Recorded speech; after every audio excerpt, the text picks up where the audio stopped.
Hello दोस्तों, कैसे हैं आप सब। स्वागत है आप सभी का कॉमिक वर्ल्ड चैनल पर। तो चलिए दोस्तों शुरू करते हैं राज कॉमिक्स में तिरंगा और एंथनी की रेड लेटर का दूसरा भाग, आपकी और मौत की। ये क्या बदतमीजी है। और कौन हो तुम। हम प्रतिबंधित आतंकवादी संगठन अल्फराज के सदस्य हैं। हमें तुम्हें मारने का कॉन्ट्रैक्ट मिला है और यह जानकर तुम हैरान होगे कि वह कॉन्ट्रैक्ट हमें तुम्हारी पार्टी के मुख्यमंत्री अजय राजे ने दिया है, क्योंकि वह विरोधी पार्टी के हाथों बिक गया है। अब वह खुद ही अपना तख्ता पलट करना चाहता है। ऐसा करने के लिए उसने अपने कई विधायकों को अपनी तरफ मिला लिया है, लेकिन वह जानता है कि वह तुम जैसे ईमानदार नेता को किसी भी कीमत में बिकने के लिए मजबूर नहीं कर सकता, और अगर तुम नहीं बिके तो उनका सारा खेल बिगाड़ दोगे।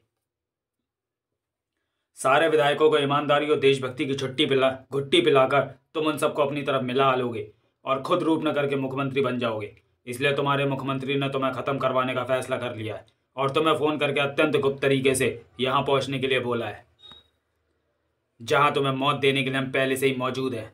मरने के लिए तैयार हो जा। तर तर तर तर तर तर। गोलियां नरेश पांडे की तरफ चली, लेकिन उस तक पहुंच ना पाई क्योंकि बीच में आ गया तिरंगा। दिल्ली पुलिस के वायरलेसों पर फ्लैश हुई सूचना के अनुसार बाहर जो नीली सेंट्रो कार खड़ी है उसमें एक आतंकवादी सवार होकर यहाँ पहुंचा है, और चूंकि यही नेता टाइप का आदमी उस कार में सवार होकर यहाँ पहुंचा है, इसलिए यही आतंकवादी है। ये हमलावर जरूर इसके विरोधी संगठन से हैं, इसलिए ये इस इकलौते आतंकवादी को मार डालना चाहते हैं, लेकिन मैं ऐसा नहीं होने दूंगा। इसे सजा कानून देगा, ये दूसरे आतंकवादी नहीं। ओह, मौके का फायदा उठाकर उसने भी एक गन उठा ली, यानी वह भी अपने असली रंग में आ गया। तो इसे भी किसी को नहीं मारने दूंगा, लेकिन जब मैं किसी को इसे नहीं मारने दे रहा तो इसे भी किसी को नहीं मारने दूंगा। आह, तुम्हारे जैसा हर आतंकवादी यही। आह, तुम मुझे क्यों मार रहे हो तिरंगा। मैंने तो अपनी आत्मरक्षा के लिए गन उठाई है। आह, तुम्हारे जैसा हर आतंकवादी यही कहता है, लेकिन बाद में लोगों का खून बहाने लगता है। तुम्हें गलतफहमी हुई है तिरंगा। हो सकता है, लेकिन उसे बाद में दूर करेंगे। पहले तुम यहाँ बंदे खड़े रहो ताकि मैं आराम से इनके होश ठिकाने लगा सकूं। उफ, ये क्या। तिरंगा के ऊपर पलट दिए गए पिसी मिर्च के बोरे ने अपना असर दिखाना ही था। उफ, मेरे आंख मुंह नाक में ढेरों मिर्ची भर गई है। ऐसी हालत में ना तो मुझे कुछ दिखाई दे रहा है और ना सुझाई दे रहा है। तिरंगा अब हमारा कुछ नहीं बिगाड़ सकता। मंत्री को खत्म करके जल्दी निकलो यहां से। मंत्री, कहीं कोई गड़बड़ तो नहीं हो गई। गड़बड़ तो हो गई थी। आतंकवादियों द्वारा चलाई गई गोलियों ने अपना निशाना भेद दिया था। तर तर तर तर तर तर। जब तक तिरंगा की हालत सामान्य हुई तब तक सारा खेल खत्म हो चुका था। उफ, आतंकवादी अपना काम करके भाग निकलने में सफल हो गए, लेकिन वे जिस आदमी को गोलियों से भून गए, क्या वह सचमुच मंत्री था। पुलिस तो इसे आतंकवादी बता रही थी। सच्चाई जल्दी ही सामने आने वाली थी, क्योंकि बाहर खड़ी सेंट्रो कार को ट्रेस करके इतिहास दिल्ली पुलिस के सिपाहियों के साथ वहां आ पहुंचा था। Oh no Pandey. उफ, आखिर रेड लेटर में लिखी हुई यह वारदात भी सच हो गई। आतंकवादी मंत्री जी की हत्या करने में सफल हो गए। लेकिन क्या उन्होंने मंत्री जी को बांधकर गोलियों से मारा? नहीं, ये तो मेरी रोप है। जिस समय ये गन उठा रहे थे तब मैंने इन्हें अपनी रोप से बांध दिया था। तुमने बांधा? यानी अगर तुम अपनी रोप से इन्हें नहीं बांधते तो ये अपना बचाव कर सकते थे। हो सकता है, लेकिन मैंने तो इन्हें इसलिए बांधा था क्योंकि मैंने इन्हें आतंकवादी समझा था। क्या मंत्री नरेश पांडे जैसा भोला भाला शख्स तुम्हें आतंकवादी दिखाई दिया? What nonsense. तुम अपराधियों से लड़ते फिरते हो और तुम्हें अपराधी और शरीफ आदमी में फर्क नहीं मालूम। लेकिन दिल्ली पुलिस को तो इनके आतंकवादी होने की सूचना मिली थी। सूचना मिली थी तो इसका मतलब ये तो नहीं कि एक शरीफ आदमी को आतंकवादी समझ ही लिया जाए और उसे बेबस करके हत्यारों के सामने डाल दिया जाए। तुमने पहले इसकी जांच तो की होती, अपने दिमाग का इस्तेमाल तो किया होता।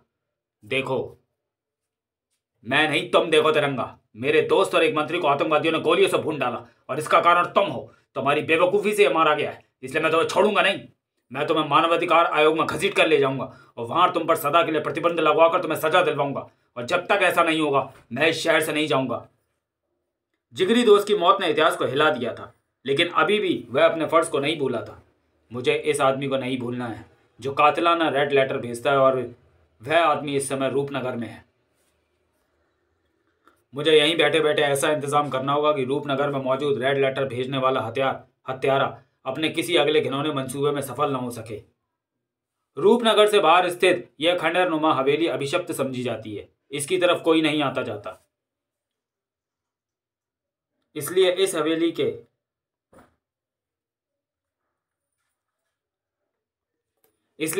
के आसपास के वातावरण का हिस्सा अक्सर सन्नाटे के आगोश में सिमटा रहता है, लेकिन हवेली के अंदर का हिस्सा आबाद है। एक आदमी से ही सही।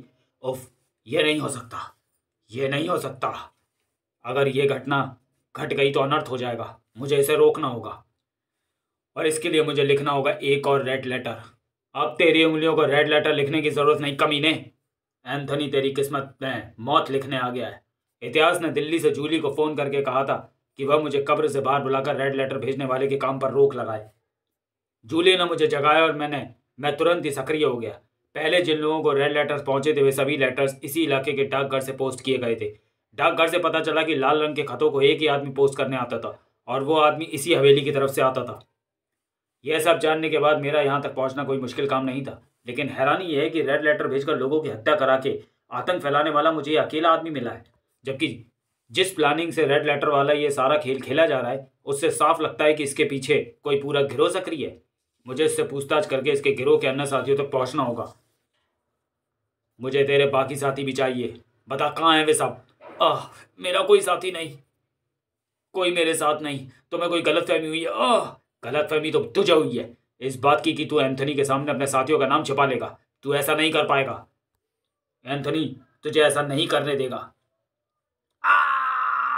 और ऐसे ही चीखता रहेगा। बोल, नहीं तो तू अपनी जिंदगी के आखिरी पल तक एंथनी की ठंडी आग में तड़पता रहेगा और ऐसे ही चीखता रहेगा। बेहोशी के साथ उस व्यक्ति की चीख शांत हुई।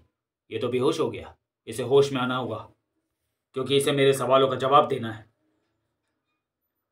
अस्पताल में उसे होश में आने में देर लग सकती है। मैं इंतजार करूंगा क्योंकि इससे मिलने वाले जवाबों का इंतजार सिर्फ मुझे ही नहीं, दिल्ली में बैठे इतिहास को भी है। इतिहास के इंतजार को उसकी जिंदगी के साथ ही खत्म करने का षड्यंत्र रचा जा रहा था। तुम डीएसपी इतिहास को नहीं जानते अजय राजे। वह कानून का वह चूहा है जो अपराध के बड़े बड़े पहाड़ों में बिल बनाकर अपराधी की गर्दन तक पहुंच जाता है। और इस समय वह हमारे मंत्री और अपने दोस्त नरेश पांडे की हत्या की जांच कर रहा है। तो वह वक्त दूर नहीं जब उसके हाथ हमारे गिरेबान पर पहुंच जाएंगे। ओह, अगर ऐसा हो गया तो सारी दुनिया को पता चल जाएगा कि मैंने अपनी कुर्सी, अपने एमएलए और अपनी पार्टी को तुम्हारे हाथ बेच दिया है। इस तरह तो सारा खेल बिगड़ जाएगा। ऐसा ना हो, इसके लिए कुछ करो यादव। और तुम्हारे लिए कुछ भी करना मुश्किल नहीं क्योंकि तुम्हारे संबंध देश के बड़े बड़े आतंकवादी संगठनों से है। हाँ, लेकिन इस मामले में बड़ी सावधानी से काम करना होगा क्योंकि इस मामले में तिरंगा भी बीच में आया है। हालांकि इतिहास अपने दोस्त मंत्री नरेश पांडे की हत्या का जिम्मेदार किसी न किसी रूप में तिरंगा को मान रहा है। तिरंगा? ओह, मिल गया वह तरीका जिसमें हमारा काम भी हो जाएगा और कहीं भी हमारा नाम नहीं आएगा। ऐसा कैसे होगा? अब हमारा काम और कोई नहीं बल्कि करेगा खुद तिरंगा। छनाक। कौन? तिरंगा? तेरी शामत। उफ, क्योंकि तूने तिरंगा से टकराने की सोची है और तिरंगा से टकराने की सोचने वाले का यही अंजाम होता है। इस शहर में तिरंगा को कानून सिखाने की जरूरत नहीं क्योंकि इस शहर में तिरंगा का ही कानून चलता है। नहीं तिरंगा, ऐसा मत करो, यह गैर कानूनी। तो मुझसे बच नहीं पाएगा तिरंगा। ओह, तेरी बूढ़ी हड्डियों में अभी भी बहुत जान बाकी है। इन्हें इस विशेष गैस के प्रभाव से जवाना होगा। उफ, इतिहास का शरीर बुत सा बनकर रह गया और अब तिरंगा से दुश्मनी लेने की तुझे ऐसी सजा मिलेगी कि तिरंगा के नाम से तेरी 7 पुश्तें भी कांपेंगी, उठेंगी। छाक। उस समय इतिहास की जो हालत थी उससे ज्यादा देर बेखबर नहीं रहा। एंथनी, क्या ये क्या कह रही हो तुम जूली? वही जो दिल्ली से मुझे फोन पर बताया गया। जिस तिरंगा को सजा दिलाने के लिए इतिहास दिल्ली में रुका हुआ था उसे तिरंगा ने बहुत मारा और उसे 7 मंजिला होटल से नीचे फेंक दिया। तिरंगा ने उसे मार डालने की पूरी कोशिश की थी। ये तो उसकी किस्मत की वह अभी तक जिंदा है। अभी तक क्या मतलब? इतिहास की हालत बहुत खराब है। वह दिल्ली के राम मनोहर लोहिया हॉस्पिटल में जिंदगी और मौत के बीच झूल रहा है। नहीं, इतिहास को इस हालत में पहुंचाने वाला है तिरंगा। तिरंगा, इतिहास पर हमला करके तूने अच्छा नहीं किया। तिरंगा, इतिहास पर हुए एक एक वार का हिसाब लेने एंथनी आ रहा है। एंथनी आ रहा है तिरंगा। वह व्यक्ति घबराकर एक झटके से उठ बैठा। एंथनी, मैंने कुछ नहीं किया, मेरी बात सुनो, मुझे मत मारो। अरे एंथनी कहाँ गया? एंथनी चला गया, लेकिन तुम उससे क्या कहना चाहते थे? बात बहुत बुरी है मैडम, ऐसी सनसनीखेज जो सारी दुनिया में हंगामा मचा देगी। बात क्या है बताओ ना। अनर्थ होने जा रहा है मैडम। एंथनी के हाथों तिरंगा मारा जाने वाला है। ये सब इस कल के अखबार में छपा हुआ है। ये देखो, आप भी देखो इस अखबार को, इसमें सब कुछ साफ साफ लिखा हुआ है। क्या लिखा हुआ है, कहाँ, किस पर लिखा हुआ है? मुझे तो कुछ भी नहीं दिख रहा। आप कैसी बातें कर रही है मैडम? आप ध्यान से देखिए, इस पर साफ साफ बड़े बड़े अक्षरों में लिखा है कि एंथनी ने तिरंगा को मार डाला। ओ नो, ये मैं क्या बेवकूफ़ी वाली बातें कर रहा हूँ? इस अखबार में जो लिखा है वो भला आपको कैसे दिख सकता है? कल के इस अखबार में जो शब्द लिखे उसे तो दुनिया में एक ही आदमी देख सकता है, और वो आदमी मैं हूँ। क्या मतलब आपकी समझ में इस तरह नहीं आएगा। मैं आपको पूरी बात समझाता हूँ।